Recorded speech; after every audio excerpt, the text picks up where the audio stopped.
Henry VIII is, of course, merely the most colourful of a vast cast of kings and queens whose stories we love to tell again and again, from Richard III and Elizabeth I to Charles II and Queen Victoria. This is British history as pure royal soap opera, full of feuding and bloodshed, narrative twists and national glory. And what all this does is to confirm the very principle of monarchy as one of the essential pillars of our cultural and political life.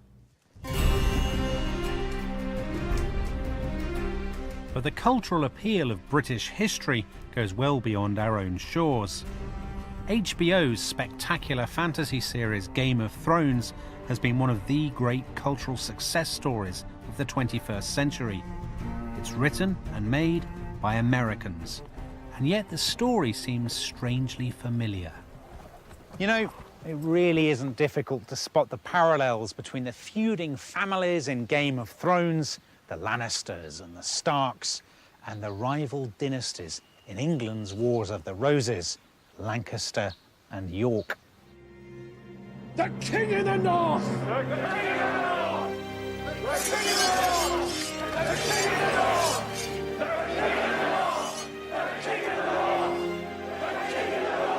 What Game of Thrones offers is British history, gently fictionalised for a global audience, and with the blood and thunder, and of course the nudity, turned up to the maximum.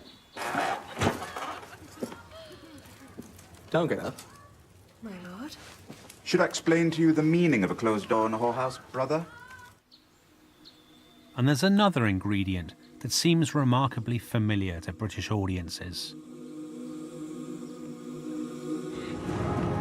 Magic.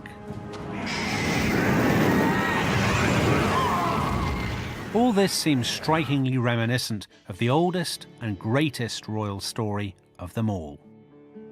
A legend is sung of when England was young, and knights were brave and bold. This is Walt Disney's cartoon version of The Legend of King Arthur, released in 1963. Another American tribute to the lasting appeal of perhaps the most powerful story in our entire cultural history. Whoso pulleth out this sword of this stone and anvil is rightwise king, born of England. Disney's film was inspired by the book The Sword in the Stone, written by this man, Terence Hanbury White.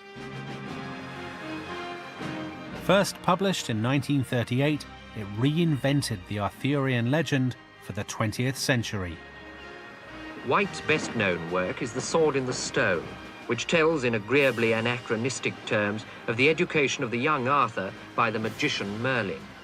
Merlin, a testy old patriarch fond of practical jokes, seems to have been compounded in equal parts of Aristotle, Kipling and Tommy Handley.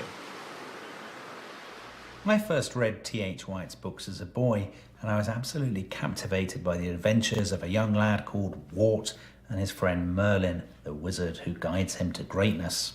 What I never really picked up on, though, was just how much White romanticises the values of the past. White was a child of empire, the son of a civil servant in colonial India. But after a Cambridge education, he became an eccentric recluse, living in an almost feral state. And in The Legend of Arthur, White found not only a riveting story, but a parable for our modern world. By reviving the story of King Arthur, T.H. White was following in the footsteps of some very eminent Victorians. Chief among them was the poet Alfred Lord Tennyson, whose book The Idylls of the King effectively kick-started the Victorian romance with all things Arthurian. Now, when Tennyson and the Victorians looked at Arthur's Camelot, they saw a lost paradise of heroic knights and beautiful maidens, a world untouched by the dark satanic mills of industrial modernity. And in White's version of the Arthurian legend, he too evoked the lost values of a bygone age. Well, you see, I'm a middle-class Edwardian Englishman. Why are you writing about Arthur in your most Because my grandfather was a judge, a very upright, just, good old man. who believed in right and wrong, and he had these standards of value which King Arthur and Victoria and good people have. I think the core of White's vision could hardly be more conservative.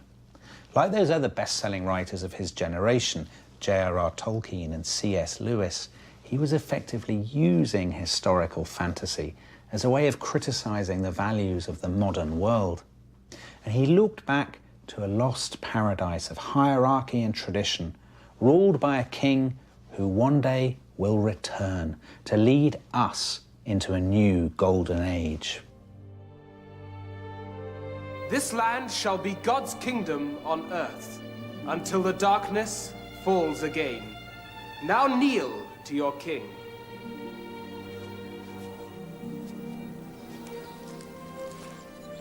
White's version of Victorian medievalism proved enormously popular. Go down to the lake, King Arthur. Take your sword. And the story of a young man being taught by a wise old man with a beard would live on. It's not difficult to spot the striking similarities between the legend of King Arthur and the Harry Potter stories. Harry, said J.K. Rowling, is the spiritual descendant of T.H. White's young Arthur. Like Arthur, Harry is a young man being taught by a wise old man, with a beard, to groom him for leadership. And by sending Harry to Hogwarts, Rowling was embracing one of the most potent and enduring themes in all our popular culture: the British boarding school.